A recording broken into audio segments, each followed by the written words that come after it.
Welcome in, belly up, have a seat, grab a drink as we talk some Wingman Fantasy Football.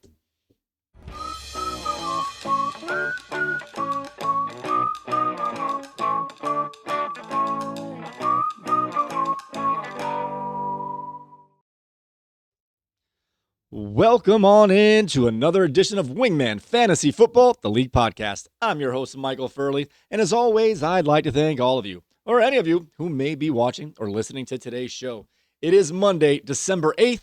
I get the date wrong every time. It's December 8th, guys, and this is episode 209, and it is time for our Week 14's two-point conversation. And as always, I am graced with the pleasure of having Mr. Bernie, aka Team B, join me tonight. Cuban B. Yes, how you doing today, Bernie? I just am sitting in the bar here. I feel like I'm in Merlot's and you're drinking a True Blood. What is in the world are you drinking? It's a Crystal Light with some rum in it. You got some Hunch Punch over there. What? I do have Hunch Punch. I gotta stay hydrated, man. It's late. I drink these Red Bulls and I can't go to bed after I do this. All right, guys. In this show, we are gonna go over some player news.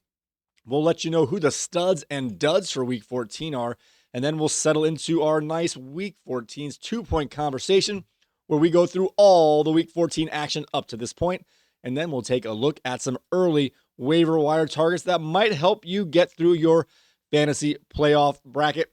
All right, but before we do any of that, I'd like to make sure that everybody is in the room. Wingmen assemble! All right, now that everyone is here, let's get into some news and notes. Starting out with some players that were out today. Drake London once again missed his third consecutive game. Alvin Kamara sat out this week for his second consecutive game. Rome Odunze, a little bit of a surprise as he was popped up on the injury report during the week. Apparently has a stress fracture in his foot, and he did not play today and is considered week to week. Marvin Harrison, I kind of said he might not want to play through that heel injury. He was out today with that heel injury. Jaden Reed, however, for the Green Bay Packers was activated.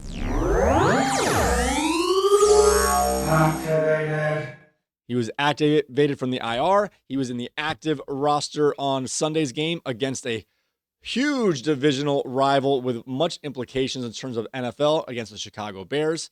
Mario and Hampton is expected to be activated from the IR ahead of the team's Monday night game. However, that move has not officially happened yet. I thought it would have had to happen by today at 4, but apparently, I guess on Monday night games, they have till Monday. I don't know how this works. But anyway, they have till tomorrow to officially activate him, and he's expected to do so. But nonetheless, do not make any assumptions. In that same game tomorrow night, Justin Herbert is listed as questionable for the team for the team's game against the Philadelphia Eagles. Although there is optimism that he will play, I'm a little cynical on that. We'll stop here real quick, Bernie. We've got our guys who are out with London, Kamara, Odunze, Harrison, and we got Reed back. Hampton should be back. And Herbert, what do you think? Do you think he's going to play tomorrow night or not? Ooh, I don't know about that. Drake London, though, guess who got a touchdown today and didn't really get a touchdown today? Yeah, Darnell Mooney. I just saw that he did one catch today. That's all I saw.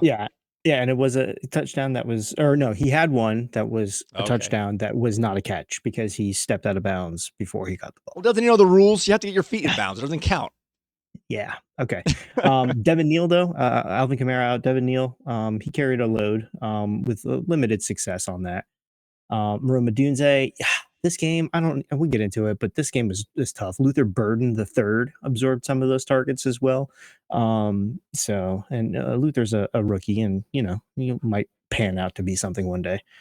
Marvin Harrison Jr.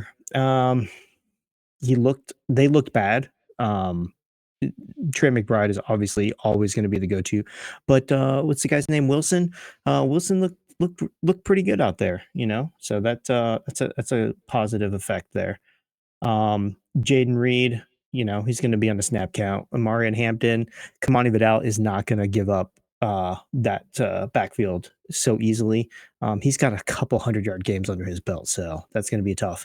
And then as far as Herbert goes, yeah, but Trey Lance might handle a lot of the short yardage situations, especially when they're under center. QB sneaks, things like that.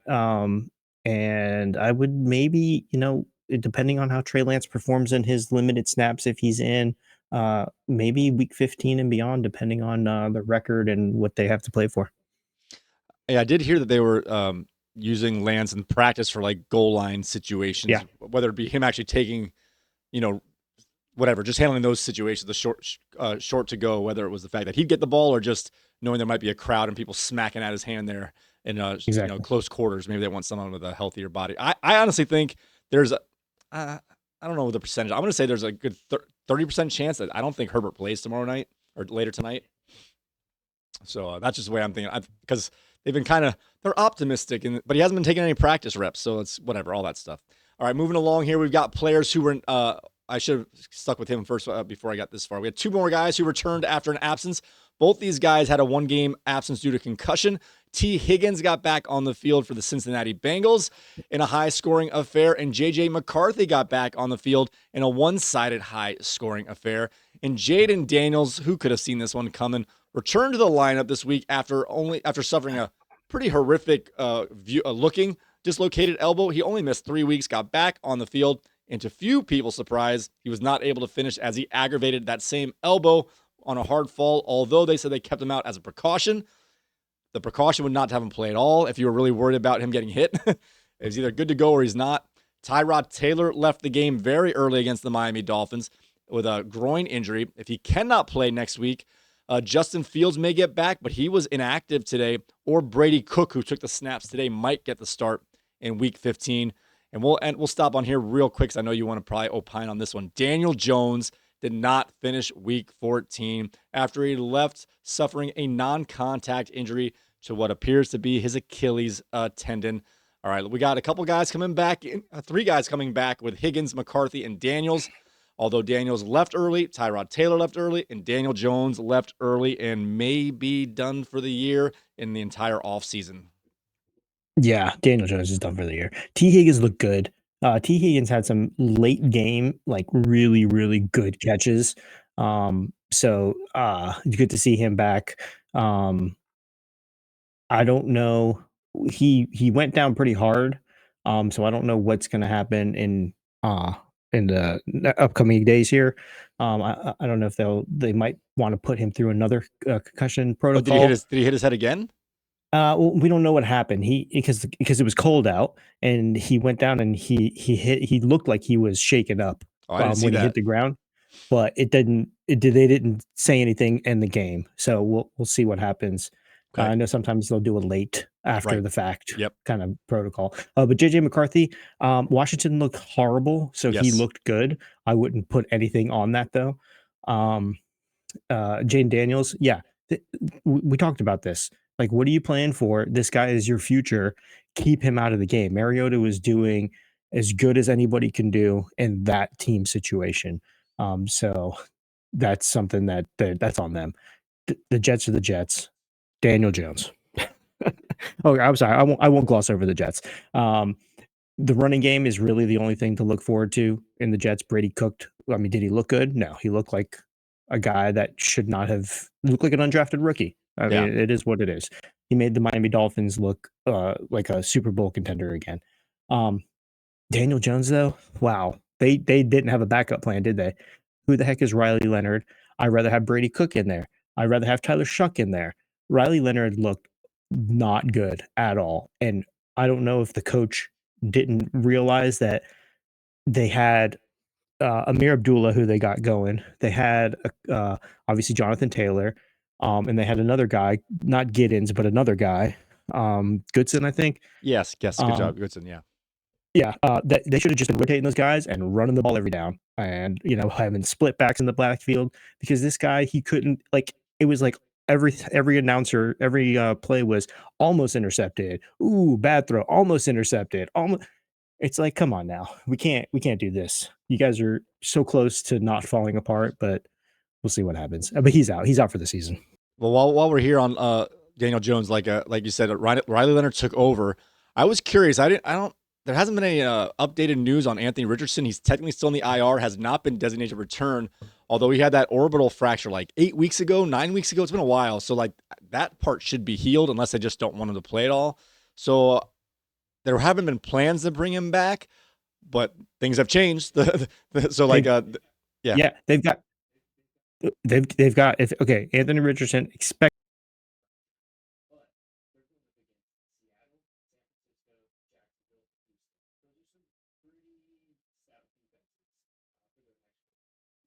Yeah. So we expect Riley Leonard to be the starter going forward, but don't be surprised if some news pops out all of a sudden. Like I said, Anthony Richards' news has been dormant, but he should be recovered from that injury if they want to go in that direction. I'm not sure what they do or not. All right, moving along here, Zach Ertz. Oh, he had a tough injury as well, a devastating knee injury. It's feared to be a torn ACL. Devon Achane started the day gashing the New York Jets. He played less than a half and had 100 plus yards and a touchdown, but he was forced out of the game. I think some of this was due to precaution because they got up to such a quick lead because they just stopped playing once they got that 3-score lead. They did take him for x-rays, and it was determined that he did not have any fractures or cracks in his ribs, which is what the injury was. Sorry, a rib injury. So I think it was just a matter of let's use some of these other guys while we had this lead against an inferior opponent, and it worked out quite well. And then Keaton Mitchell left today's game. I didn't personally see it, so I don't know the severity, but it's a knee injury. Again, if he misses any time, Rasheen Ali is clearly the main backup to Derrick Henry. Geno Smith was forced out of the game multiple times, but ended up not finishing due to a shoulder injury. Had a pretty gnarly slice down his hand as well. Kenny Pickett came in, and he would take over the starting duties if Geno Smith misses any time. Anything you want to add to these last group of players here with Zach Ertz, Devon Achane, Keaton Mitchell, Geno Smith? No, the only thing I'd have to say here, Devon Achane, Jalen Wright, he had a 24, 110, and 1 touchdown a game, obviously against the Jets. Where were they playing? They were playing at Jet Life Stadium, right? Yeah, they need to just burn that building down. 2 players go out, 2 offensive players go out. I think a couple defensive players might have went out as well. You're right. I was watching that game. There were like in the yeah. first half, there were like 6 guys who left the game. A couple came back, but a lot of them left the game. Yeah. Yeah, it's that field, it's that place that's just you're gonna get hurt when you play. Somebody's gonna get hurt when they play there. So that's pretty much done. Keaton Mitchell, yeah, that one's rough. It's nice to have this Rasheen Ali here. Every time I'm hear the announcer say that Ali, I'm like, oh yes, and then I was like, oh no, never had that before. Maybe I have to get his shirt. Yeah, and then Geno Smith. Just take a break, Geno. Let Kenny Pickett just. He looked awful today, Geno Smith. Even with like executing normal stuff, they had a couple blunders where there's bad execution that they had whatever they were going to go for. A field goal was right there, and they're like, nope, we're going to take a sack and go backwards or throw it out of bounds and waste our last time out for no reason. I don't know what the Raiders are doing today. Yeah, I mean, Kenny Pickett replaced him with 8 for 11, 96 yards, and a touchdown. So.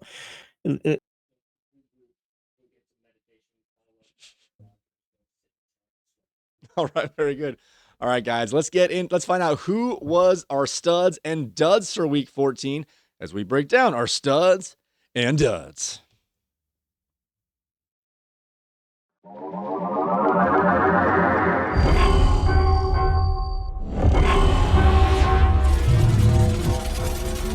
Mega studs.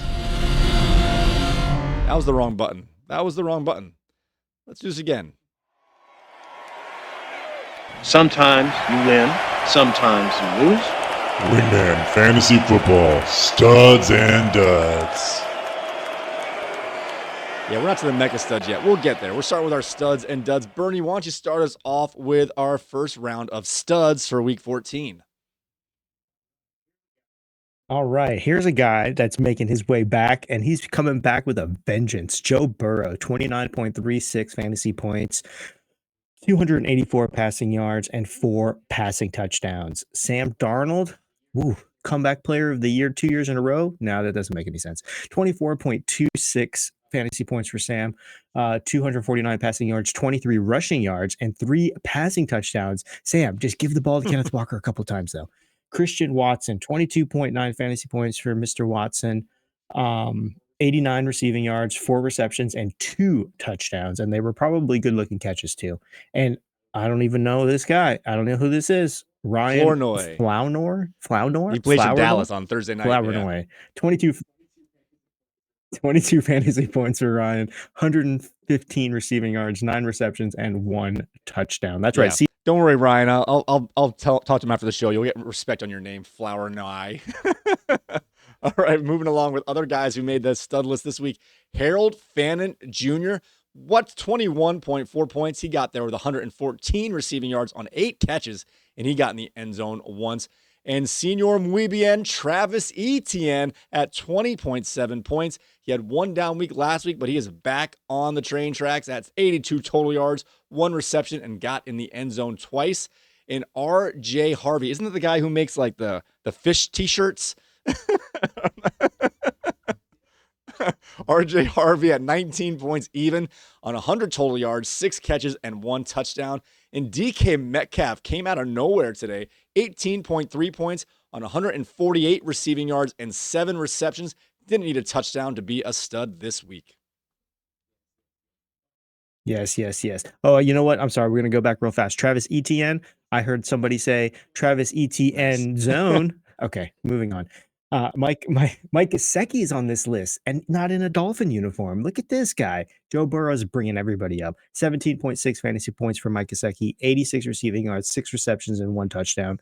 Devon Achane, stud, didn't finish the game and still a stud. Could have been a mecca stud. 17 fantasy points, 105 total yards, 1 reception, and 1 touchdown. And Jason Michael Myers, 14.7 scary points there, 3 field goals and 4 point afters. Mr. Riley Patterson, 13.6 fantasy points, 2 field goals, 4 point afters, and 1. Yeah, you mentioned with Achane. I mean, you mentioned with Jalen Wright's big game today. We'll talk about more later, but that Achane could have had a 35-point game today if he didn't get banged up. All right, moving along here. We're going to finish off with some more defenses and kickers here. The Minnesota defense at 13.5 points, 2 sacks, 2 interceptions, 1 fumble recovery, 2 fourth down stops, and they completed the shutout, allowing 0 points from the Washington Commanders. Cam Little, kicker for Jacksonville, had 12.3 points on 2 field goals and 4 extra points. And the Seattle defense for the second straight week is a stud at 12.25 points. They got there with 1 sack, 2 interceptions, a fumble recovery, a blocked kick. They had a kickoff return to start off the second half and 1 fourth down stop. All right, our stud list is short this week, guys, which means our dud list is actually pretty short as well this week, considering. So for every yin, there's a yang. Every stud, there's a dud. Bernie, why don't you start us off with the duds for week 14? Oh, if the running game for the Miami Dolphins is doing good, the passing game probably not so good. In a win, Tua Tagovailoa is a dud at 9.08 fantasy points. Geno Smith, a dud at 9.04 fantasy points. Kirk Cousins, that was a rough game. 6.48 fantasy points for Kirk. And Jawan Johnson, not a QB, 5.8 fantasy points. Tajay Spears was a dud this week at 5.7 points. And we mentioned how bad the Commanders did this week. Terry McLaurin started off kind of hot and then just stopped at 5.6 points. I'm mentioning Devon Vele here because he was one of the more coveted free agent pickups, waiver wire pickups this past week. He did not come through with only 5.5 points, similarly to John Mechie, who came through with 5.4 points today. Yes, and Pat Bryant with the T at the end there, 5.2 fantasy points for Pat. Chris Rodriguez, nothing going on the ground, 5.2 fantasy points. Devontae Adams, he had a nice fade that was in the end zone. It was just slightly overthrown. He could have had the touchdown, but that's okay. They did good, 4.9 fantasy points for Devontae. And Bam Knight, not Michael Knight, Bam Knight, 4.9 fantasy. Ashton Genty in a tough matchup against the Broncos could only get 4.8 points. Jaden Daniels left the game early, but that's not why he was a dud. He was a dud before he left, to be honest with you, at only 4.72 points, which means Deebo Samuel, like Chris Rodriguez and Terry McLaurin, was also a dud today at 4.7. And Chris Olave only had 4.5 points this week. Yes, and Brees got decked in the hall here. 4.3 fantasy points for Brees. Josh down, way down. 4.3 fantasy points for Josh Downs. And Brenton was strange, very strange, because I thought he would have had a good game. 4.2 fantasy points. And Calvin Austin, isn't he the third? We only Yeah. had 4.2 fantasy points for Calvin. Cade Otton has returned back to form here as a dud at 3.4. Adonai Mitchell, another person who was one of our high-priced acquisition last week in our league, only at 2.9. Cedric Tillman at 2.9 as well this week. Yes, and you skipped over Kenneth Walker the third. Oh, I did. 3.4 Let's take a Kenneth break. Walker. Let's not Kenneth forget Walker, about that. the third, was the biggest dud of all. Even though he didn't have the lowest score of anyone in the league, he was the most disappointing at only 3.4 points this week. Seattle scored like 100 points too. Yeah. Okay. Let's just take a moment of silence for DJ. Daniel Indiana Jones definitely got his temple boomed. Hey, lady, you call him Dr. Jones. Now he's gonna need a Respect doctor. on his name on his way out. Yeah. He's gonna need a doctor, that's for sure. Oh, jeez. 2.8 fantasy points for Dr. Jones. Tyler Warren. Oh, this looked rough too. 2.7 fantasy points for Tyler Warren. Troy Franklin. After last week, Troy, this isn't a surprise. 2.6 fantasy points. And Keon Coleman doesn't make you good, buddy. Every time you catch the ball, you think you're the superstar, but you only had 2.6 fantasy points.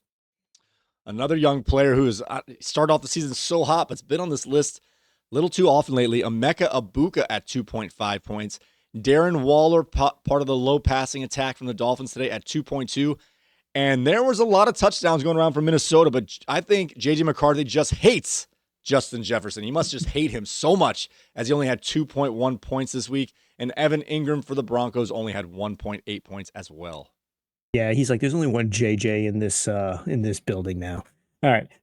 This one's tough. Zach Ertz, very emotional on the field. 1.6 fantasy points. Hopefully you get one more year if you want it, Zach. If not, it was a great run. I think 13 seasons or something. Mark Andrews got paid, and then I don't know what happened. 1.4 fantasy points. I'll see you next week, Mark. Darnell Mooney, 1.1 fantasy points. And our virtual goose, DJ Moore. Roma DJ wasn't even on the field. How in the world did you get 0.5 fantasy points, DJ? And another virtual goose, Michelle Tootin, had a big drop, 0.5 fantasy points. Sorry. All right, there it is. Sorry. We have another low scores here to finish out the duds. Tyrod Taylor, we mentioned, left early, finished with only 0.24 points, and he was in a manager's starting lineup this week. And Tez Johnson got the goose at 0 points, along with the Baltimore defense, who also got 0 points this week. All right, now it's time to get into this week's Mecha Studs.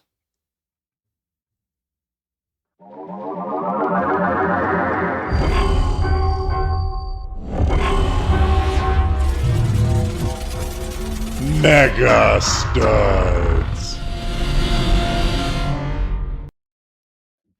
All right, you wouldn't really think about it, but this guy's been kind of fire and ice. 2 down weeks, and then the highest scoring player in the league, Josh Allen, at 37.84 points, 251 passing yards, 78 rushing yards, 3 passing touchdowns, 1 long rushing touchdown, and he even converted a 2-point conversion. And I should have started this guy. I was thinking about it. Shedeur Sanders, whoa, 35.46 points. He got there with 364 passing yards, 29 rushing yards, 3 passing touchdowns, and a rushing touchdown. It's been a few days, but don't forget Jahmyr Gibbs on Thursday night had 33.5 points with 120 total yards, 7 receptions, and 3 touchdowns. And finally, with Devontae Adams getting the touchdowns, it's time for Puka Nacua.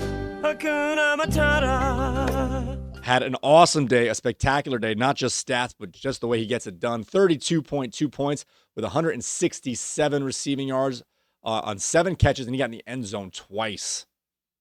And Mr. Michael Wilson, I don't know who your dad is, but you're definitely catching some balls here, buddy.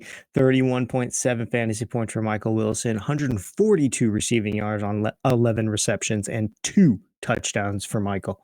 And Tony Pollard, man, it's been a while since I said his name. 28.1 fantasy points for Tony, 161 rushing yards and 2 touchdowns. Blake Corum, he's not giving up the ball either, buddy. 25.6 fantasy points from Blake, 131 total yards, 1 reception, and 2 touchdowns. And I was going up against this kicker, Brandon Aubrey, 25.6 fantasy points for Brandon. He is money, 5 field goals, 1 point after, 3 50-plus yard field goals, and a long of 63. And can I make a suggestion on the kicker stats? Can we put in the total yards like how Yahoo does it now because of the way we point? Yeah, it's just hard when you say like, hey, you had 5 field goals for 300 yards. It doesn't. I don't know. I hear you though. Yeah, it gets lost in the sauce that way a little bit. Yeah, I get you. But I hear you. All right, Jackson Smith and Jigba came back. He had 1 dud this year. He's like never again at 24.7 points, 92 receiving yards, 7 receptions, and got in the end zone twice. We mentioned him before. T. Higgins at 24.2 points, 92 receiving yards on 6 catches, and he got in the end zone twice. And we have another Mecca stud kicker here. We have Jake Shake and Bates. Shake and bake! At 18.1 point. He had 3 field goals and 5 extra points. Oh my, oh my, oh my. All right, guys, it is now time to get in this week's 2-point conversation. Is Jack Del Rio going to go for 2 here, He's Link? going for 2. The Raiders will go for 2 and the probable victory with 47 seconds left. If you don't make this, you lose. If you make it, you're in a position to win. As the Wingman Raiders go Fantasy for 2 Footballs. 2-point conversation. And it's good! Oh my goodness! All right, guys, the theme for week 14, as I see it, is cold weather shootouts, unexpected top performers, and tough QB injuries that sent them out early today. All right, Bernie, where are we starting in this week's 2-point conversation?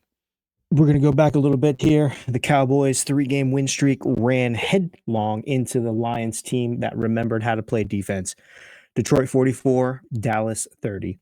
A week after getting 0 sacks and a loss to Green Bay, the Lions defense came out with something to prove. 5 sacks, 3 turnovers, and a general refusal to let Dallas find any rhythm. Every time the Cowboys clawed back, Detroit had an answer, usually in the form of Jahmyr Gibbs finding the end zone. Dallas kept it interesting, though, twice pulling within 3 in the fourth quarter behind Brandon Aubrey's powerful leg. But when Aubrey's 5th field goal made it a 1-score game with under 4 minutes left, Tom Kennedy returned the kickoff to midfield. Goff hit St. Brown for a chunk play. Gibbs waltzed in untouched to slam the door. Detroit improves to 8-5, stays alive in the brutal NFC race. Dallas falls to 6-1, and now needs to win out just to have a prayer. So I will say this one, it was kind of trading field goals for touchdowns, field goals for the Dallas side, touchdowns for the Detroit side. And they had a couple extra opportunities based on, I think maybe they start with the ball first or something. And again, you have one of the best kickers in the league, if not the best kicker.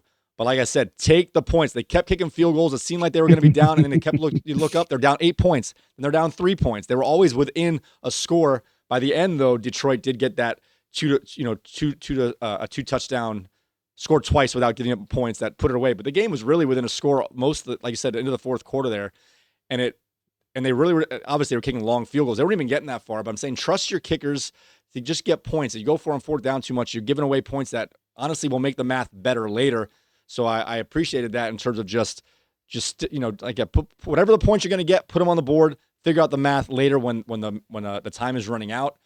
So that was that. And Aubrey was awesome. He kicked 3 field goals over 53 yards or 55 yards, including that 63-yarder. I think they said he has 5 kicks over 60 yards in his career, and there's only been like 12 in the history of the league or something like that. Some crazy percentage of 60-plus yard kicks he owns. So that's impressive in that regard. I guess CeeDee Lamb left with a concussion. He was actually cooking really, he was playing really awesome until he left.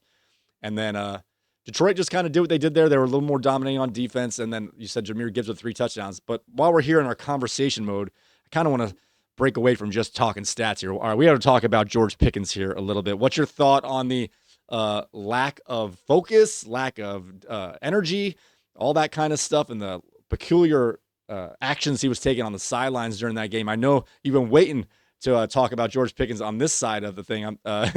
I'm not saying you're like a Skip Bayless waiting for a missed shot by LeBron here, but George Pickens had a lot of people talking about his lack of attention to detail on that Thursday night game. Yeah, it's you know what I thought about that game? I thought that it was George Pickens on one side and JMO Jameson. on the other JMO Yeah, on the other side. It they're was like similar cats. there's a lot of volatility in going in the headspace over there. It's okay. He's been good. I He's been think awesome. whatever the coach has been doing there, it has been really good to keep him under control, under wraps, and focused for the most part. He is who he is, and so I'm okay with it. I don't think his antics cost them the game or anything like that. So I think it's okay. It's okay. I'm not gonna throw shade his way. All right, very good, very mature of you, very mature of you, Bernie. So Yeah. as you were saying, this one, both these teams were, in that above 500 barely. So like, they're both looking out of the playoff picture here, but every loss really slams the door on their opportunity to make it. And so with Mm, a Detroit win, they're still on the outside looking in, but that was a big time win and a tough blow for Dallas, who's really been overperforming for the last 5-6 weeks here. Probably yeah. the better team probably won here realistically, but like I said, you kind of root for these guys who are overperforming here, even though it is Dallas and no one's really rooting for Dallas, but they're kind of the plucky team this year. Uh, Mhm. so a big win for Detroit as they look to try and earn their way back into the playoffs. All right, what do we got next? Yeah. All right. Next up here, it was 6-6. It was 6-6 at halftime. Then Rashid Shaheed took the second half kickoff 100 yards to the house, and the Falcons never recovered. Seattle 37, Atlanta 9. The first half was a slogfest.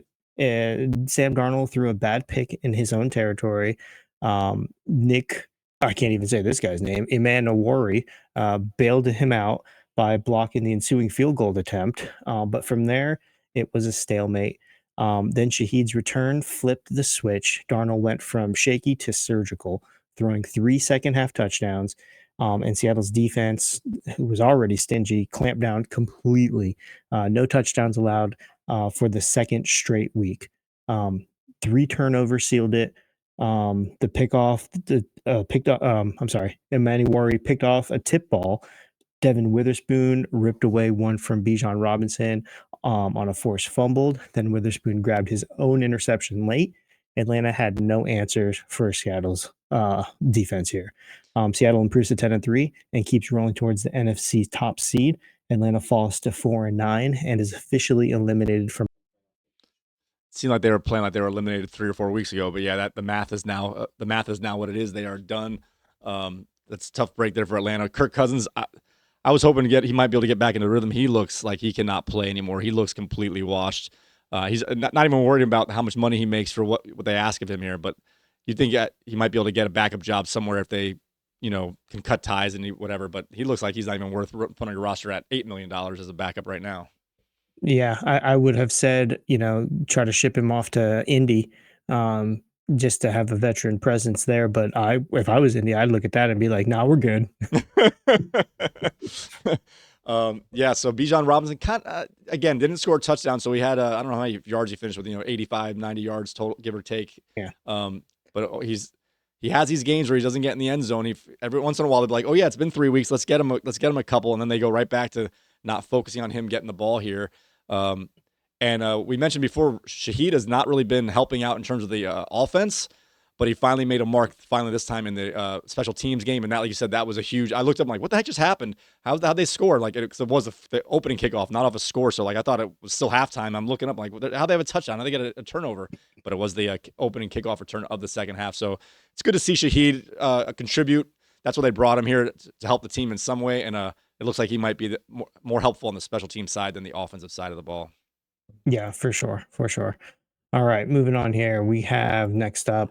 I'm sorry. What did we just do? Okay, next up we have snow falling in Buffalo. That's what we have. I don't know why you would want to build a new stadium up there without a roof on it, but they're going to. Two MVP caliber quarterbacks and a fourth quarter collapse for the ages. Bills 39, Bengals 34. Cincinnati did everything right for 3 quarters. Burrow marched the offense down the field on 3 straight scoring drives to start the game. The defense made stops when it mattered, and the Bengals took a 28-18 lead into the final 8 minutes. Let me say that again. 28-18 lead in the final 8 minutes. Then it all unraveled. Josh Allen broke for a 40-yard scramble for a touchdown, the longest QB run in Bills franchise history, and suddenly it was a 3-point game. 4 plays later, Burrow's screen pass was picked off and returned for a touchdown, Buffalo's first lead of the day, and on the very next snap, another Burrow pass got tipped at the line and intercepted by a defensive lineman. 2 turnovers in a matter of seconds, and the Bills piled on and put it away. Buffalo improves to 9-4, stays in the NFC hunt. Cincinnati falls to 4-9, 3 games back in the division with 4 to play. Yeah, you mentioned all the parts I really want to talk about there. That two score turnaround on the long run by Allen, then quickly turn around with a pick six. That really turned it around big time right there. And then even then, it seemed like maybe that Buffalo's going to run away with it, but Cincinnati did answer to get it within that one score later in the fourth quarter. But that 14-point swing, if that was not the one with the 2-point conversion, I'm not sure. So it might have been a 15-point swing whenever they did that play. But I think it was earlier. But nonetheless, that 2-touchdown swing right there really was the difference in the game, as Cincinnati was controlling the offensive side of the ball at least. And their defense was holding strong enough considering who they were playing against, and then they just couldn't do it anymore. Yeah, Cincinnati's defense showed up that game for sure. Cincinnati did. It could have been actually. I guess they could have given the lead up earlier, as they did force a fumble from James Cook as he was approaching the goal line earlier in that game there, which kept Cincinnati in control a little bit longer before they ended up. They were bend don't break at that point, and then they just finally started to break. Yeah, and it's good to see the Bengals. They needed to score 30 to win. That's how they were winning last year, or not last year. I guess the year that Joe Burrow played a whole season. When was that? But they scored 34, so they have the right map. They just went against Josh Allen in the snow. All right, we got one more thing to talk about here in our conversation mode. What's your thoughts on the Isaiah Likely called back touch? Oh no, that's a different game. Wrong game. That's sorry, a different never game. mind. Yeah. Oh, We'll get there. I got comments on that. Yeah. Okay. Sorry. We'll get there. That's all right. All right. Here we go. I know that because Baltimore plays Cincinnati like every week for the next 5 weeks. I just assumed they were playing them this week, so I kind of got ahead of myself. Yeah. Okay. Here we go. A battle between 2 teams going nowhere turned into a wild shootout. And the 1-win Titans somehow walked out of Cleveland with a victory. Tennessee 31, Cleveland 29. The Titans scored on their opening drive for the first time all season, and then Tony Pollard broke loose for a 65-yard touchdown run that had the Browns defenders literally falling down. Cleveland rallied behind Shedeur Sanders, who fired a gorgeous 60-yard strike to Jerry Jeudy to give the Browns a halftime lead. But the second half was a nightmare. A Sanders interception, blocked punt, fumble recovery, and suddenly Tennessee had a 2-score cushion. Sanders threw for a career-high 364 yards, like we mentioned earlier, and nearly brought Cleveland all the way back with 2 late touchdowns, but the Browns failed on both 2-point conversions, and that was the ball game. Tennessee improves to 2-11 and snaps a long losing streak. Cleveland falls to 3-10. And Myles Garrett, 20th sack of the season, 3 shy of an all-time record, was the only bright spot in a frustrating afternoon. So I was getting ready to do my piggyback on my old rants here. So the Browns are down 14 points. They score with 4.5 minutes to go, give or take, and they go for 2. And I'm like, what are you guys doing? Just kick the extra point. But because they missed the 2, then they have to go for 2 the next time to tie it. They're giving you the point, take the point. But then I realized later, I'm like, did they actually want to win this game? Were they trying to have Tennessee maybe get the tiebreaker in case Tennessee finds another win throughout the rest of the year? That's the only thing that made me slow down as I was ranting to myself in the room, pacing and yelling. I'm like, why are you doing that? I'm like, you know what? They're actually trying they have different goals. So maybe they were trying to lose the game, but by still trying to score, but like manipulating how the final score there a little bit. I mean, if they get it, they win. But they put themselves in a situation where they could have tied for free. It's like we can win or lose. Again, the coaching philosophy there is awful. But as I thought about it, maybe there was an ulterior motive to why they maybe put themselves in that situation. Yeah, maybe. But the 2-point conversions were like gadget plays. Like the second one, Shedeur Sanders wasn't even in the lineup for it. I don't think it was weird. I don't know what's going on there. Because that coach, he was like coach of the year last year or the year before. Something's up there. Is Cleveland cursed? I don't know. Oh, definitely. for sure. Yeah. Okay. We're moving on. It was an exciting game to watch though. Yeah. everything. Two bad teams playing makes good football. So I think DK scored and Iomanner scored, coupled with Yeah. the two rushing touchdowns by Pollard. And then that's what I say. This game had hit everybody you wanted to hit, except for the running backs for the Browns. You had Fannin get the touchdown. Yeah. I know you had Fannin get the touchdown. Is the only kind of receiver there, mixed with Jerry Jeudy. He had a long play. So in terms of and what I said, Tennessee hit DK and Iomanner and Pollard, like all the few guys that you would mention, except for Judkins. I know that hurts a little bit, but except for him, like they kind of hit the guys you'd want to hit here. It wasn't a lot of no-name tight ends as far as they are that anyone on those teams are kind of no-name players. But you know what I mean? They're the guys we've been talking about on and off all year as these sneaky young guys who might have a chance to get some work in going through the season. Yeah, you know what? I'm gonna draft next year. I'm gonna try to get what's his name? Pickens, Jameson Williams, and Jerry Jeudy on my team, and I'll just have a crazy wide receiver core. Okay. Moving on here.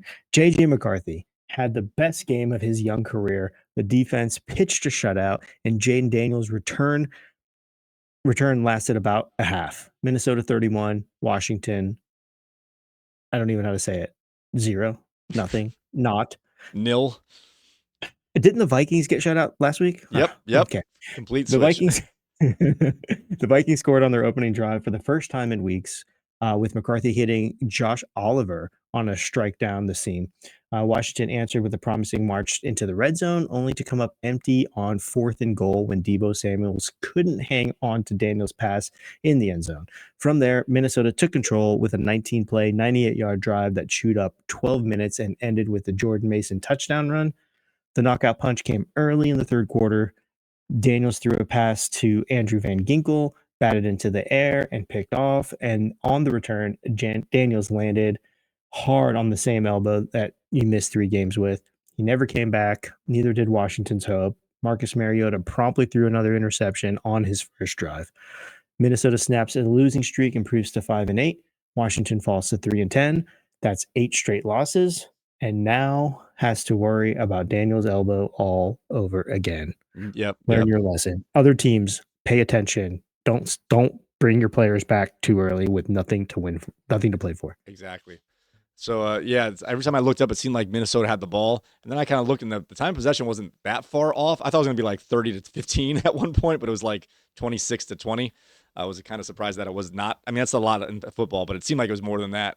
But JJ McCarthy, when I looked, he still got sacked 4 times. He still had I don't know if he had a turnover or not, but I was like, he still kind of did his same JJ McCarthy things in terms of that little number I like to call that little combined turnover / sack number. He was pretty close to hitting that here. But every touchdown, he was throwing at tight ends. Josh Oliver caught 2, and Hawkinson caught 1. And you have Addison and Justin Jefferson saying, "Screw you, man, I'm going home." Screw you, Cat, I'm going home. So, I mean, I'm good for Minnesota to get back into the offensive score here, but Mahomes looks gimpy coming off this thing here. Anyway, but yeah, Justin Jefferson's got to be beside himself. Are they mathematically out of the playoffs, or they were similar to Atlanta, so the win keeps them in a little longer? Yeah, I guess it does. I didn't find anything that said that they were eliminated. So 5-8. I'd have to look at the whole big picture. I didn't look at that. I mean, they had the same record as Falcons. Granted, every week you go longer, you can't make up all those wins and losses. But I think so. Exactly. It keeps them alive in whatever capacity that is here. I think for one more week, yeah. Yeah, exactly. But JJ McCarthy again, he had better plays today. He still made some mistakes, but the Washington Commanders were just so inept, and that was deflating loss to Jaden Daniels, and they just really weren't playing at all today. No one did anything for Washington today. Yeah, I don't have any I don't have any Minnesota players on my team anymore. I had their defense earlier in the year, but just going forward, in the fantasy playoffs, if everybody could just play their Minnesota players, so you'll lose. All right, moving on here. Let's get to the real good games here now. 3 touchdowns in the first quarter, a dominant defensive effort, and the Jets' only score came on a punt return. Miami 34, New York 10. The Dolphins came out firing. Tua hit Waddle on a strike to open the scoring. Devon Achane ripped off a touchdown run on their second possession, and Tyler Dotson interception, initially ruled incomplete until challenged and flipped, set up a third score before the quarter was over. It was 21-0, and the game was effectively done. Tyrod Taylor lasted just 6 snaps before exiting with the injury, like we said earlier, handing the keys to rookie Brady Cook, who looked every bit like a quarterback thrust into a nightmare situation. 2 interceptions, constant pressure, and nowhere to go. The Jets' lone touchdown came from a 78-yard punt return by Isaiah Williams, which had nothing to do with Cook or the offense. Miami improves to 6-7. And and sweeps the season series, keeping faint playoff hopes alive. New York falls to 3-10. The bigger concern for the Dolphins is Achane left with a rib injury and didn't return. Yeah, I think they said that he's gonna miss 2 field. Oh, he made it. Sorry. So yeah, I think he could have come back in if they needed him, but they scored so fast. So I in this game, just as a manager, I was desperate. So I had Tua and I had the Miami defense, and both were awesome except that. So Tua came out passing like every snap, not every snap, but for him, 66% of the time they were throwing, and it was working. They were going right down the field, and you're like, okay. And then they got up, and he like had a couple of tipped balls that were almost intercepted, and Mike McDaniel's like, no more throwing. Nope. We got the lead we need, and they handed the ball off to Jay. It was funny, like they threw the ball, and then now it's like, man, Tua looks, and he was looking good. He was, because he does what he does. He does a fake handoff. He goes back, puts his foot in the ground, and throws the first guy he looks at. You know what I mean? With a snappy throw. Once the defense says, just go to the guy he looks at first and jump the pass, and there were a bunch that were almost picked off. McDaniel's like, he doesn't have a second read. Let's just stop this. Let's just hand it off. And it was all Jalen Wright, and even Ollie Gordon got, is it Ollie Gordon? Is that right? Sorry, I kind of got it. The other running back. Yeah, so they both scored, but Wright was the main guy here. I was a little surprised because Gordon's been the backup most of the year because Wright came off the year, started the year injured. It appeared to me there was no denying which guy is the backup for Achane now. Seems like Wright's the guy to roster. I don't think Achane's gonna miss any time, but nonetheless, if he may miss time, or even if you just want to have a handcuff for the running game was great today. Granted, they're playing the Jets, but anyone who was running the ball was getting 9 yards every time. I kept thinking, pass the ball, and my son's like, they're getting 8 yards a carry. Why would they start passing the ball? They're literally just going right down the field every time. And that's what, but they couldn't cap off the score. So Riley Patterson had a good game as the game went along here, as he scored the last 3 times down there, essentially. But yeah, they dominated, and they just said they're not going to come back, and they just kind of relaxed, and they were running the clock out from the late second quarter. They were just running the clock out the whole time. It was crazy. Yeah, it was. Tua only threw the ball 21 times, 13-21. It wasn't a great game, but he didn't throw an interception, and that's because the coach did the right thing. So good on the coach. So the Jets are a dumpster fire. Yeah, so this is at least the third time in the last 5 weeks, and you said they have a 4 or 5 game winning streak, or 5 out of 6, whatever it is, that he's been on our dud list with less than 7 points, and all those games have been victories. They have completely shifted what they're expecting and asking Tua to do. This is a running team, and they're being pretty successful at it, as Devon Achane has been awesome all year long. Yeah, you got to play to your strengths if you're going to win, right? Coach is trying to save his job. GM's already gone. Yep. They've looked outstanding after the GM left, and that's because the coach is like, okay, I'm not going to use this guy when I don't need to. Right. So that works for them. All right, let's get out of these games here. Let's get into something good, real good, so good that I hate football because of it. Rookie quarterback Tyler Shuck ran wild. The defense stuffed Tampa on 4th down over and over, and the 2-win Saints stunned the Bucs in their own building. New Orleans 24, Tampa Bay 20, and my personal elimination pool no. is over. You made it to week 14. That's so far. I know. So 14 other teams also picked Tampa. Okay. But on a rainy afternoon at Raymond James Stadium, Shuck did his damage with his legs. He ripped off a 34-yard touchdown run on the first possession of the second half to reclaim the lead after a Baker Mayfield interception, then added 13-yard scramble for a score in the fourth quarter and proved to be the game winner. The second-round pick out of Louisville finished with 58 rushing yards on just 5 carries. Tampa kept shooting itself in the foot. The Bucs went 2 for 7 on 4th downs. couldn't convert on third down, and watched Bucky Irving get stuck in the mud, 18 yards on 11 carries. When they finally got rolling late, Emeka Ibuka dropped a wide open touchdown that would have changed everything. New Orleans improves to 3-10 and snaps a 2-game skid. Tampa falls to 7-6, and has just 4 days to regroup before hosting Atlanta on Thursday Night Football. So we had Devin Neal got the first score. I think the first score of the game. First score of the game. But he didn't have a lot of yards to start with. But again, similar to how it was last week, he's not prolific, but they work him in the passing game. He's on the field the majority of the time, so he just finds his way eventually to break a couple plays to kind of fill out his day. Had a good fantasy day, around 15 points as he got the end zone, finished with again, when you're on the field, when you're the only guy, you have a lot of drives to have a couple good spots. Kind of like how Breece Hall does it a little bit here. Like he'll do nothing, but you get a couple of good screen passes and a couple drives as you're coming back. And then we had Bucky Irving score that first touchdown on that screen pass. It looked really good through there, and it was like 7-7 or 10-7 early, like you said. And then they just, like you said, Baker Mayfield's been making a lot more mistakes this year, drive-killing mistakes. They may be moving, and then he'll have a fumble or interception that'll take away at least a field goal opportunity, if not a touchdown in itself. And it seems like the other teams are taking advantage of getting 3 points themselves, or taking the ball back for a touchdown on the ensuing drive. And you mentioned that Shuck with 2 rushing touchdowns. I didn't see the 34-yard one, but the 13-yard one, he really ran through some of the defenders, was scrambling around the backfield. So it was a 13-yard run, but he ran from 30 yards because he ran backwards 12 yards first before he went forward, and really out athletics a lot of the defensive linemen chasing him down there, and then crashed into the end zone through the final line of defense. He's been getting better and better, kind of slowly and non-confidently here, but this was one of his best overall games. Again, helped by his rushing attack that really kept the defense honest for the Tampa Bay Bucks, and it really came through. Big win for New Orleans as they're trying to build something here with their young guys, with Neal, a rookie, and Shuck, a rookie. So let's see how they can do here. But a tough loss for the playoffs for Tampa Bay. But with Carolina on bye this week, they are now tied, and they still have the tiebreaker at this point. So they do control their own destiny still, as they're in one of those weaker divisions here. But again, there's already so many games that you pencil in as wins and losses, and this was not one of those penciled in losses. You got to get this win. Yeah, you got to get this win for sure. Tampa, and I think you summed it up pretty much. I mean, I watched this game because I had something on it. But Baker really looked, I wouldn't say bad. He didn't look good.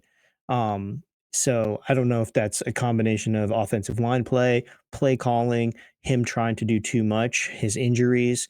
I think it's all those things combined. Yeah. Yeah, it just didn't look like the MVP talk that we had at the beginning of the season with Baker. It looks like the season has finally caught up to him, and he just can't do the same things that he was doing in the first few weeks. So they need to change their game plan going forward. I like their coach. I don't love their coach, but I like their coach. But he needs to get some help on that offensive side of the ball. I will say, as far as game plan goes. Yeah, I will say before we leave this game, I didn't want to put in the news because I don't want to go through too many guys who didn't play today. But Mike Evans did return to practice this week, was not activated this week, although it seemed like he's close. I think it's one of those things how when Josh Jacobs missed that one Sunday game because they had a Thursday game coming up, I think that's the reason why they didn't rush him back this week as they have the short week. He'll be well rested and maybe a featured option in the Thursday night game. But Mike Evans should be returning for your fantasy playoff guys, but he was not active today. But he's right around the corner, and he's an older receiver. We'll see how it comes off, but it seems like Baker needs a trusty target right now, and he might be a featured guy for the next 3 weeks or so.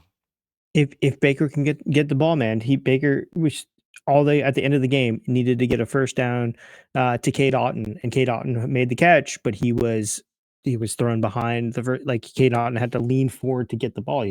Baker threw the ball short. Gotcha. So, and that was the game killer right there. So, all right, moving on here. Oh, I don't even want to go to this one. The Jaguars grabbed sole possession of first place in the in the AFC South. But the real story is the injury that may have ended Indianapolis' season. Jacksonville 36, Indy 19. Daniel Jones threw a pick on his very first pass of the game, and Jacksonville's Devin Lloyd took it to set up a quick Travis Etienne touchdown. The Colts rallied to tie it, but Jones went down with a non-contact injury late in the first quarter, an Achilles. Ending his day and likely the season, rookie Riley Leonard stepped in cold and never found his footing. The Jaguars' league best rushing defense held Jonathan Taylor to 74 yards, and the turnovers kept coming, 3 in all, including a strip of Taylor and a Leonard interception. Trevor Lawrence was efficient. ETN punched in 2 scores, and Josh Hines Allen added a safety by wrapping up Leonard in the end zone. Jacksonville controlled the game wire to wire after the early exchange. Jacksonville improves to 9-4 That's crazy. and extends its home winning streak to 11 games. Indianapolis falls to 8-5. That's 4 losses in 5 games, and now faces the NFL's toughest remaining schedule without their. Yeah. So it's I don't know. A lot of this seems that I don't know, their offense, the Indianapolis Colts offense, has been slowing down ever since we've been made aware of that leg injury that Daniel Jones had. I don't know if that's attributing to them slowing down, or like you said, they haven't been playing better defenses. So I mean, that's a fair. Maybe they were beating some not as good teams earlier.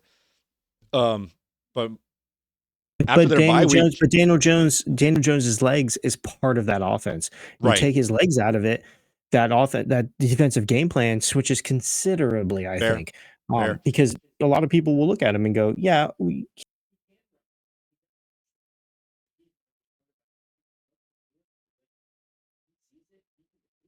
right." I was going to say, ever since that huge game that Jonathan Taylor had right before their bye week, I don't think he scored a touchdown since then. I might be mistaken, but the last 3 games, I don't think he's gotten in the end zone. I'm kind of going from narrative here more than stat checking here. But they're really slowing down. That's actually a team that looks like they may be on the verge of crumbling just based on how they've been playing, mixed in with this huge injury. We'll see if they can rally or not. They banked in so many wins that they can still work their way to the playoffs. But that's a team someone like the Dolphins are staring at. Like that's the team that's 2 games ahead of us that we're aiming for here to maybe catch up in the standings here. I'm not saying they will or won't, but I'm just saying that's a wounded animal that might finish the season with a lot more losses than wins. We'll see how it goes here. And then Jacksonville, their defense for the most part has been, like you said, they've been dominating. We mentioned our fantasy rundowns on our some of our other shows here that they've had, I think, between 11 and 13 points in 3 of the last 4 weeks, something like that. I don't know. They didn't get on our stud list this week, but again, they had another strong day. And then this is the best I thought Brian Thomas looked.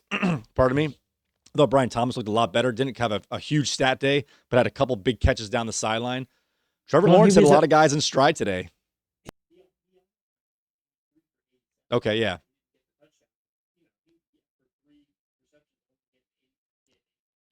And that's kind of what Brian Thomas is. He's that guy. I mean, they used him a lot all over the place last year, but he started out by catching the longer, streaky plays, and that's what he was doing today. Not a lot of catches, but when he caught them, they were nice 28-yard passes down the sideline, give or take. And once again, Jacoby Myers finds his way in the end zone, steady as they go. He had no touchdowns for the Raiders, and he's got 2 or 3 now in like only 3 or 4 games with the Jacksonville Jaguars. This is the most confident I've seen in the pocket as far as I watch every snap that Lawrence looked. He looked standing upright, looked real strong, putting a lot of zip on the passes today, and for the most part was pretty accurate in terms of what he can normally do. So I'm just surprised how good the record is for the Jaguars. They started out by just kind of beating some teams not luckily, but like circumstantially luckily on one-score games late in the game with the mistakes that they took advantage of, or mistakes the other teams didn't. But now they're just beating up on these teams that are worse than them, I guess. They're in that top half, and then they're the opposite of what Tampa Bay did. They found a team lesser than them today. Obviously, the Colts had a better record. Oh no, actually, the Colts had a worse record or the same record. But a team that was less than them in terms of what they were doing recently, and they took care of it, stomped them, and they destroyed them once again. Yeah. I mean, I'm not going to take anything away from Jacksonville. That coach has got them going. We were all making fun of him because of the way he said Duval, but who cares? Trevor Lawrence looked frustrated at times during the season. He's still a good quarterback, and he's the rushing quarterback. He's the unknown rushing quarterback. He's like the Daniel Jones, right? Where you don't think that he's going to do it, but he can do it. He's a big guy, and he's a strong guy too. Designed runs are really going to help him. I think did he get a rushing touchdown? No, he didn't get a rushing touchdown. He did rush for 16 yards, though. I think he got a couple first downs with his rushes. Yeah, Indy's looking rough. Maybe, hey, wait, I got it. Is Gardner Minshew still available? He's on somebody's bench right now, right? He's still in the NFL. Didn't he get hurt before the year? No. Did he get hurt? Is he on San Francisco's bench? I can't think of where he is. Interesting. But yeah, bring him back. He knows the playbook. He get him going. All right, moving on. Good luck with that, but I got you. It's good to think outside the box. I like it. Yeah. All right, here we go. This was actually a good game here. A controversial overturned touchdown, game-ending sack, and the Steelers silenced the hot seat talk, at least for now. Pittsburgh 27, Baltimore 22. Aaron Rodgers looked like his old self, hitting DK Metcalf for 55 yards on the game's first snap and never slowing down. He threw 284 yards, ran for a score, his first rushing touchdown since January of 23. And the Steelers built a 17-9 halftime lead by keeping Derrick Henry in check early and capitalizing on James Pierre's interception. Baltimore stormed back in the second half, though, cutting it to 27-22 with under 3 minutes left. Then came the play Ravens fans will debate all winter long here. Lamar Jackson found Isaiah Likely in the end zone for what looked like the go-ahead touchdown, but officials overturned it, ruling Likely lost control before his third step. It's the second straight week Likely has been involved in a costly end zone disaster. The Ravens turned it over on downs, got the ball back with 2 minutes left, and drove to midfield. But Alex Highsmith sacked Jackson as time expired. Pittsburgh improves to 7-6 and takes sole possession of the AFC North. Baltimore falls to 6-7, 2 straight losses after a 5-game winning streak. So we had both quarterbacks get rushing touchdowns this week, with Lamar Jackson running one in and Aaron Rodgers early in the game, like you had mentioned on that part. Yeah, there wasn't a lot of offense really for the Ravens, it seemed like to me. Let's just get right to the controversial part here, because despite all the game, the way it was going, it was close all the way, especially in the second half. Once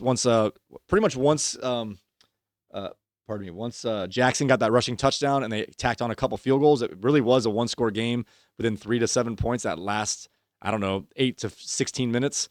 And let's get right to it. That touchdown, when we were kids, they used to be, 2 feet. Like once your second toe touched the ground, if the ball was in your hands, it was like time stop, take a picture. You know what I mean? Take a snapshot. And if you had the balls in your hands and that second foot touched, plays over, it's a catch. Everything after that was, in terms of possession, was maybe a fumble or what have you, but it wasn't a non-catch. Then they added this football move, which included the third step, which in my opinion goes back to that photograph picture, but later in the play. You know what I mean? You can't take the picture in the second step. Now you got to take the picture when he hits the ground, or take the picture when they turn up field, or take the picture when the third step. Whatever you consider the football move, and it's different depending on how the guy's moving. In the end zone, there's nowhere to run to. You're not turning up field. At the most, it's the third step. Honestly, I think 2 steps is good there in the end zone, to be honest with you. If you're not going to the ground, the only time it matters if he didn't go to the ground. He had 2 steps. I thought once his toe touched, the third one, plays over, touchdown. Yeah. You see these guys all the time try and punch the ball out as they're running around 5 steps. And sometimes they say he didn't hold on to it to the ground. Well, like, if you're going to let a guy run 7 steps and you're going to drag him down and then say it came out when he hit the ground, how long are we going for here, man? The play's over. Yeah. It was a clear control and a football move. He was holding the ball out in front of him. It was the cleanest thing I've ever seen. Yeah, and taking the steps. And then the guy hit it, and then he let go of it because he's like, I'm in the end zone. Like, I caught the ball, I'm in the end zone. Why am I trying to not hold on to the ball as this guy's hitting the ball out of my hand from behind? So it was a bad call, cost them the game. Hopefully it doesn't cost them playoffs or anything like that, or seeding or something. Somebody's got to get fined. Like the NFL has to fine the ref. They can't change the game obviously anymore, but something has to happen. There has to be a repercussion for that, because that is blatantly obvious. I mean, it's not the same kind of athletic move, but it's similar to that the Des Bryant one, where he caught the ball, took 3 steps, did a somersault, and then dropped the ball on the ground as he came to the ground on a somersault. I'm like, well, how many backflips does he have to do with the ball in his hand before we just stop caring what happens anymore? It's done. Yeah. And then if they're going to call stuff like that, then they're going to have to change the ball breaks the plane rule because that's a stupid rule now. You know, like if I'm standing on the 1 yard line and I'm stretching out, or you know what I mean, and the tip of the ball breaks the imaginary wall that comes all the way up, and that's a touchdown. Just the tip of the ball And breaks the play. that's a similar that's that snapshot play where like where is he at that Yeah, moment? You know what I mean? So yeah. yeah. It's like, listen, if you're gonna, this is the end zone. If it's a clear catch, control. I get you got to control the ball. You know, this guy wasn't going to the ground though. He's literally Exactly. taking his follow through steps with a catch. Didn't even trip. Didn't stumble. It's hard. It's hard to watch. It's hard to even think about. And I'm not even a fan of either one of these Right. teams. Well, either way, there's I going to be a I did need the I did need the touchdown catch from Lamar. That would have helped a little bit. either way though. Like these teams tied going in here and fighting for the division here, being that they don't have a great winning record, these guys are only getting the playoffs. The likeliest way that they get in the playoff is to win the division. The wild card is not such a strong opportunity for them. So getting the tiebreaker and the division lead right now is a huge. This was a huge game. Yeah, very big game. Not insurmountable. There's still 4 weeks left for them. They're down 1 game, but it's still a huge game. Yeah, for sure. All right. Well, let's get into another lopsided game. The Broncos didn't light up the scoreboard, but they strangled the clock like a boa constrictor and reclaimed the AFC's top seed. Denver 24, Las Vegas 17. This was a masterclass in ball control. Bo Nix and the Broncos offense ran 3 drives of at least 14 plays and 80 yards, chewing up nearly 30 minutes of game clock. The opening march alone took 9 minutes and ended with a Knicks touchdown run. Marvin Mims added a dazzling 48-yard punt return for a score in the second quarter, his first career punt return touchdown, and Denver was in control. The Raiders briefly showed life when Brock Bowers hauled in a touchdown from Geno Smith to tie it early, but Denver's defense clamped down from there with 3 first-half sacks. Smith left with an injury in the third quarter. Kenny Pickett couldn't spark a comeback. A late garbage time score made it look closer than it actually was. Denver improves to 11-2. Look out, New England. That's 10 straight wins.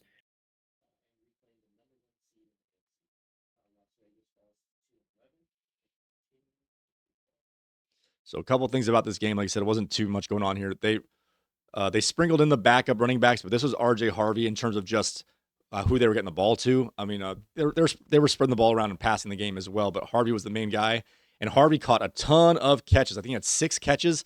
He was doing the chip blocking and leaking out, and Nix wouldn't spend too much time looking downfield before he was willing to check that thing down. Which is, if you're a manager of a running back, those are the free points you get where you catch a ball and you get to get a nice 6 or 7 yards for free. That happened quite a bit. He was getting hit hard a lot today. I get nervous. He's a stout kind of tank guy. There were several times like, oh, that's going to hurt because they were handing the ball to him several times in a row where he was getting hit by 3 and 4 guys over and over again, and he just stayed in. They didn't bring guys in to spell him on the big hits. They brought guys to spell, every third drive. A couple guys would get him with McLaughlin and Bidet. But it was the RJ Harvey show in terms of the ball control. He wasn't super prolific, but he got the touchdown again there. And then the one you said garbage time touchdown that Pickett threw, I forget the player it was. It was a kind of a no-name receiver, but that pass was actually a really pretty pass. He's a nice strike down the middle of the field, but nonetheless, Shedrick Jackson. There you go. Nonetheless, Broncos they won by more than 1 point or more than 3 points, but it ended up being a one-score game by the end, just because, like you said, that extra touchdown at the end. But Baltimore, Broncos, they didn't force long kicks; they were punting it. There was those games like you play against the Jets, like we don't have to do anything more than we have to do, just keep the ball on that side of the field. They even said the strategy today for Sean Payton was we're just going to keep the ball on that side of the field, either with us on offense or we're going to pin them back. Don't give them short fields because they can't go down the field more than a couple times in a game all the way down the field. Just keep them on that side of the field, and overall, between our running game and the lack of their offense, we're going to handle this one no problem. Yeah, and this was an RJ Harvey game. He could have had the 2 touchdowns. He had 17 carries, and he had 17 for 75, but he had you said the 6 for 25. So 100 total scrimmage yards with the 1 touchdown. He could have had that second touchdown if Bo didn't run it in. But it's definitely RJ Harvey all the way. And even with Dobbins being out now, this is a third week. Harvey still has been limited in carries. It seems like you look up, he only has like 9 carries. He still finds a way in the end zone. He's a touchdown maker. That's what I'm saying. This game, he finally had that bell cow in terms of the way the game went. Bell cow workload on carries. He's always on the field the most, but I'm saying this is the first time he handled that kind of workload, and it seemed to hold up. Yep. All right, moving on to the next game here. Let's not spend too much time on lopsided victories.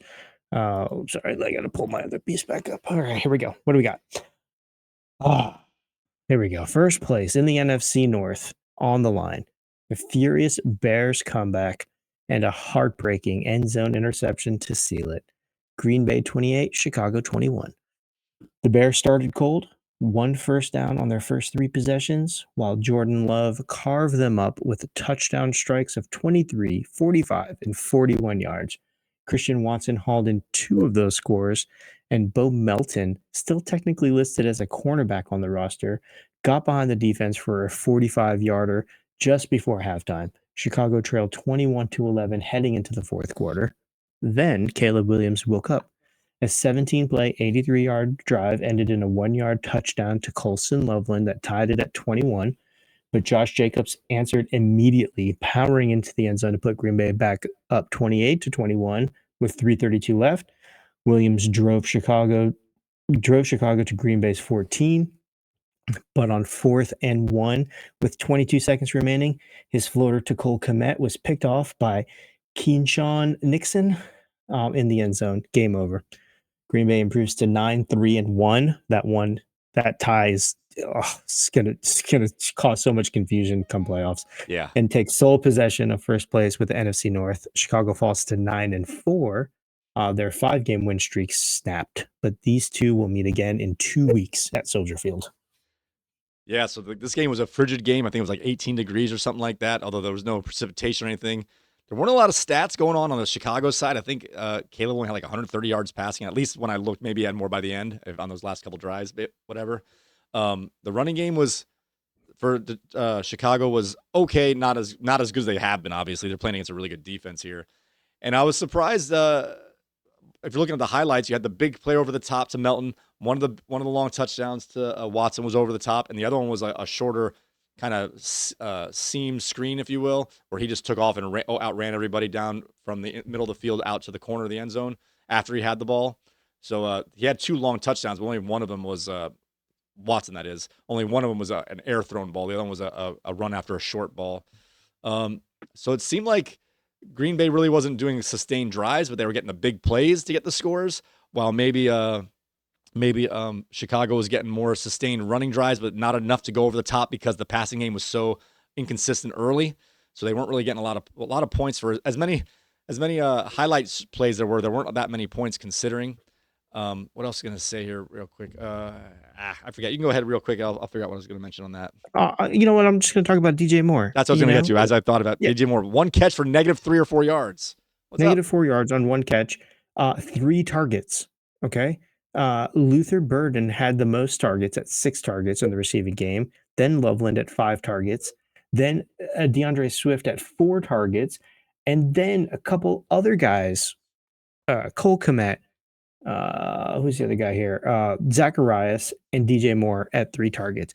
Listen, I get it. You guys, you want to win football games. Give the ball to DJ Moore. Just get him the ball. Coach, I don't know what you're doing. Like, it's too close of a push at the end of the season here for you to start going into like trickery, or not trickery, but like, let's not show them our game plan. Let's get these other guys in here so we have something left for the playoffs kind of thought process. No, play to win the game. Isn't that what we do? Play to win the game. Get the ball into your playmakers' hands. Come on now. These teams are better in their record, but similar to that Pittsburgh-Baltimore game, these guys have a better chance of getting a wild card spot. But this is a huge game in terms of finagling the standings. Like I said, that half game, that tie game, there's not going to be a tie at the end here in terms of record. I mean, there's obviously going to be a tie in someone's record, but not with each other there. So a big win for Green Bay. And honestly, Chicago, they didn't play well, but they were still within this game. Like you said, had the ball in their hands with a chance to tie late in the game there. So even despite the slow start, it just shows you Chicago is not a team that's going to go away. And that's how they've been playing all year. Like, you're surprised, like, how they win in this game or how they in this. They just stay in it. They stick with it. But this time they couldn't against a I guess, a superior defense. Yes. Okay. Let's move on to a game and a team that did what they were supposed to do against a team that lost the way they're supposed to lost. After last week's stumble in Carolina, the Rams came to Arizona with something to prove, and they proved it emphatic. Okay. Los Angeles Emphatically. 45. And thank you. Los Angeles 45, Arizona 17. This was a statement game from start to finish. Matthew Stafford threw 3 touchdowns. Puka Nacua exploded for 7 catches for a buck 67 and 2 scores. His first career multi-touchdown game, and the Rams ground attack ran well. Blake Corum ripped off a career high 128 yards, including a 48-yard touchdown scamper, while Kyron Williams added 84 yards and a score. Combined with the backfield duo, gashed Arizona for 212 yards on 25 carries. The Rams put up 306 yards in the first half alone, led 24-10 at the break, and a Nate Landman interception in the third quarter set up another Stafford to Nacua touchdown. And by the fourth quarter, the starters were on the bench watching Jimmy Garoppolo mop it up. Los Angeles improves to 10-3, their 7th double-digit win this season in 9 years under Sean McVay.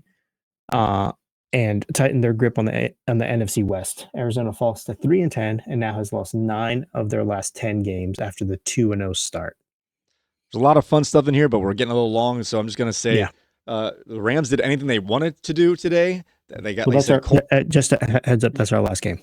Oh, perfect. All right. So yeah, the Rams did whatever they wanted to do. They got both running backs going, like you said. Corum's been playing great the last 2 weeks.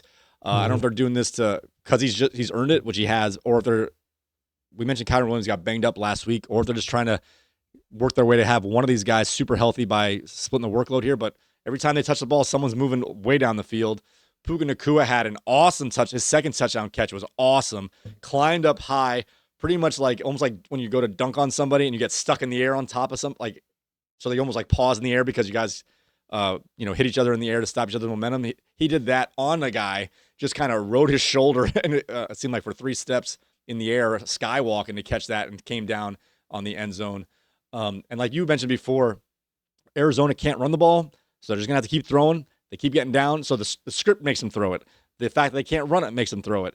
And if you listen to the Sunday morning quickie today with Marvin Harrison out today, Greg Dortch put on the IR, and it was someone, Weaver, was also out today. They had no receivers. It was going to be Michael Wilson. I was almost going to pivot my start of the week, but it was just like, it's too easy.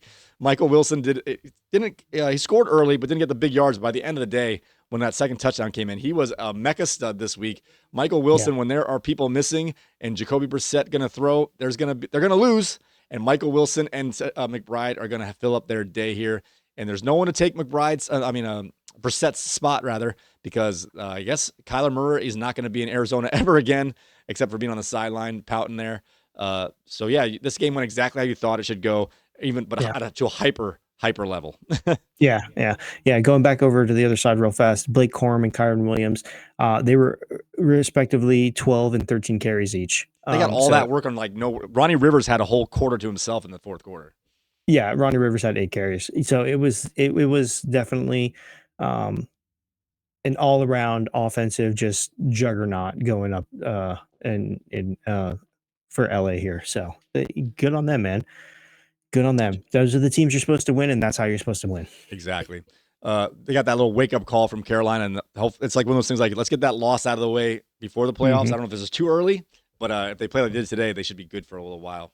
Exactly. All right. And then Sunday night, we have Houston at KC, and then Monday night, we're going to have Philly at the Chargers. Not to spend too much time on it because I'm watching it, but I'm not staring at the stats here. Right now, it's 5 minutes left in the fourth quarter. Houston is up 17-10. They just took the lead on a Ogunbowale touchdown as Woody Marks took the later part of the series off. I don't know where Chubb was there on that, but they went with the backup fullback to get the touchdown. And KC just did not convert on fourth down, so Houston's going to have the ball. We mentioned this game was going to be a 20-17 game, give or take, and right now it's 17-10 with a missed field goal earlier by Butker as well. So Houston's going to have the ball up 7 with 5 minutes to go. Can they do the vaunted 5-minute clock killing drill? The really good teams find the way to do that. We'll see if they can do it this time. And Houston's been on a tear, but we'll get into more of that a little later. But nonetheless, KC is going to have their playoff hopes dashed to like down to 12%, I thought. I think it was if they won, they're at 51% chance of making the playoffs. And if they lose, it fell down to 12% for our 3-time Super Bowl competitors here back to back to back. Might miss the playoffs this year. Yeah. All right, let's get into some early waiver wire thoughts here. Again, not too many big names here to go over, so I'm going to put some guys out here. If Jaden Daniels misses time, you got Marcus Mariota potentially getting back. He's been kind of up and down, but they're playing the Giants next week, so it's a plus matchup in that regard. So I got Marcus Mariota here. I got Shedeur Sanders against Chicago. Again, Chicago's a solid defense, so I don't love the matchup that is in Chicago, so I don't love that part. But Shedeur Sanders showed now we know his ceiling, man. 360 yards with 3 or 4 touchdowns and the rushing touchdown as well. So we now have a ceiling here for Shedeur Sanders. I don't expect to hit that ceiling, but there's something we can play for here. I got Tyler Shuck, slowly been improving. If he starts using his legs and they don't bring in Taysom Hill to do those plays, they can trust him on those draw plays from the 9-yard line, 1st and goal from the 9. That's going to expand his opportunities as well. I got Riley Leonard or Anthony Richardson, although Richardson technically is still on the IR. I have no indications coming back at all. So right now it looks like it's going to be Riley Leonard is most likely the starting quarterback for the Colts going forward. They play Seattle next week, an awful matchup. Again, all these are pretty bad matchups. And Bernie watched the game a little closer than I did and said even with his stats looking okay on the box score, he did not look good on the field. Are there any other quarterbacks you want to shoot down on this list or anyone you want to add on to it? No, I think you spent way too much time on nobodies. I agree. Okay. All right. On to our fair enough. All right. On to our running backs. We got Trey Benson. This is not one to put any money on here. He's got till Wednesday to be activated or his season is over. So this is someone you could pick up or on Wednesday, and then you either got a starting running back as Bam Knight is not the answer, or you can cut him. So like, don't put money on him here, but you might. It's not like you have to hold him in your roster for 6 days to see if it's worth it. You're going to know within a day if it was worth it or not. So Trey Benson's out there potentially. I got Jalen Wright or Ollie Gordon. Jalen Wright was the man today. And sometimes when they have a week to practice, if Achane misses time, they might change who the main guy is here. But Jalen Wright looked awesome today, again, against the Jets. But he got all the work early before Ollie Gordon didn't even get into like late in the second half here. So he's a guy to look up, especially for the Devon Achane manager. You got to back that back player up right now with Jalen Wright. And again, Tank Bigsby, just a handcuff with a team there. So those are the guys I have. They're more handcuffed guys here or guys coming back from injury. Any running backs catch your attention? You got Devin Singletary. Good call. You're right. Yeah, coming back. They're playing Washington next week, so Devin Singletary might be somebody if you're in need of for an RB2 or something like that. Good call. I want to talk about him real quick. He because we had Tyrone Tracy lead the game before the bye week, so a lot of the news around there was got to get Singletary. He looked awesome, which he did, and Singletary's hurt, might be out, which he may be, but with the bye week, you couldn't play him anyway, so how much are you going to put on to pick him up? But the reports afterwards that Tyrone Tracy had I forget what they called it, but it wasn't a serious injury. He's not expected to miss time. But again, with them being on bye, they don't have the news report cycle. They're not going to kick back in until Tuesday, Wednesday, Thursday before we know anything. So again, I wouldn't spend a lot of, it depends on what you got and what you're looking for here. Yeah. Singletary's, you got to pick him up before you know the news. The odds are he's still going to be splitting the backfield work with Tyrone Tracy, but there's a chance he might be the main guy. So it's all what you think that's worth. We're getting late in the year here, so you got to save your money for what you think's best. But he looked great on the field, and the matchup is great as well. Exactly. All right, our receivers we got here. I got Harold Fannin.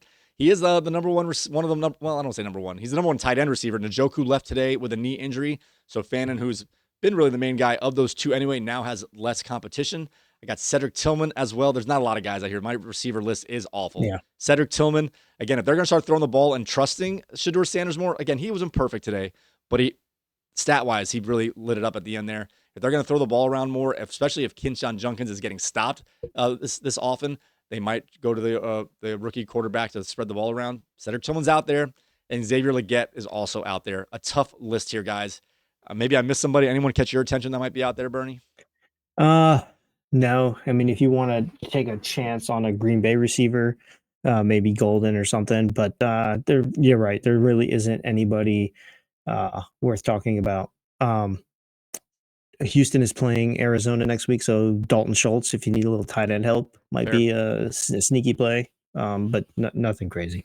All right, going on to the kickers here. I got Blake Grupe is kicking now for Indianapolis. They're playing Seattle, tough matchup. We don't know this offense, how effective it's going to be. It might be one of those things where they get Jonathan Taylor to move them between the 20s, and then they stall out because they don't have that passing game that can convert on third downs in the red zone. So there might be just as many opportunities at a field goal here. Blake Grupe is the kicker now for the Indianapolis Colts.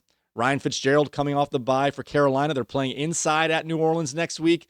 Again, I don't expect it to be a super high-scoring game, but at this time of year, anything down in the south that it won't be rainy and anything that's indoors is always a plus. Ryan Fitzgerald against the Saints. And Young Shui Koo, they didn't cut him. Not yet anyway. After kicking the ground instead of the ball, he's still out there and they're playing Washington. I think Washington is going to – they've already been a pretty soft defense for the most part this year. I think this injury setback to Daniels is really – I think they're going to fall apart these last 3 weeks. They're going to be a defense to target. Young Shui Koo, if you're desperate, is a kicker out there against a soft matchup. Okay. He didn't mess that up on purpose. Okay. What I heard was the ball was moving. And so he was trying to pull back. He was trying to hold up his whole kick and not kick the ball because he wasn't sure it was going to be there. Then when the ball was there, he was already out of sync and rhythm, and that's what happened. So there was slight movement. He didn't know if the ball was going to be in position for him to kick properly, so he was trying to hold up. It looked really bad though. So yeah, I wouldn't. I mean, I'm only saying it to say it. I'm not defending it. He doesn't deserve to be on a fantasy football roster at this moment. And then we got a couple defenses that catch my attention here. Chicago versus Cleveland. Again, they're at home in Chicago, that is. So Cleveland looked better today, but there's still a chance for turnovers in that game as well. Got Miami's been playing. I picked them up over Green Bay the last few weeks. They've been giving me 9.5 points every week. They're playing against Pittsburgh. Rodgers looked better today, but he's also a combination of he's an old guy who can get sacked. And honestly, Miami's defensive line has looked great. They've been getting off to the quarterback. Their secondary is knocking passes out of the way. Granted, they've been playing some pretty soft teams lately, but Miami has shown out. And the New York Giants against Washington, like I said, the Giants aren't great on defense. They're okay, but I really think Washington is going to just shut it down mentally and emotionally for the remainder of the season here. So I think I'm targeting Washington anytime I can right now. Yeah, and the team coming off week 14 bye, the Carolina Panthers, they put up a pretty good fantasy number, 11 points in our league against the Rams, but they're playing New Orleans, and I think New Orleans might be a little full of themselves beating Tampa Bay up. So Carolina has New Orleans week 15, and Carolina's defense is not looking bad. Well, being that they're tied teams, we'll see if Carolina can do what Tampa Bay could not this week and take care of some business here.